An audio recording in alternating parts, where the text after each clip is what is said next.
Hi and welcome back into this channel, and thank you so much for clicking into this video. So today I am going to teach you how to get the muzzle filter on TikTok. So first, if you're using a device that is different than mine, don't worry because the process is still the same.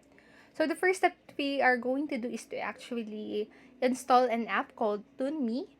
Just open any app store that you have on your device and then search in or type in on the search bar TuneMe, then search it.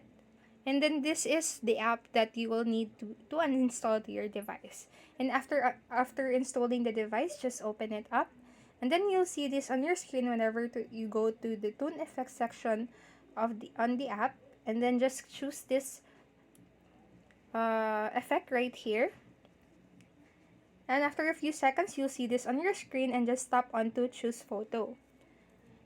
And then select any photo that you want to transform, and then click on to proceed. And just let it load for a few seconds. So as you can see, the photo is still processing. Just wait for a few seconds or minutes. And after waiting for a few seconds, you'll see this on your screen.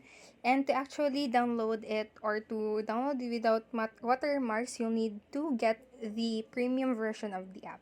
So that is all for this video, and I hope this helped you. And if it did, please make sure to like the video, subscribe to the channel, and turn on the notification bell button so you won't miss a video. Thank you so much for watching and have a great rest of the day. Bye-bye.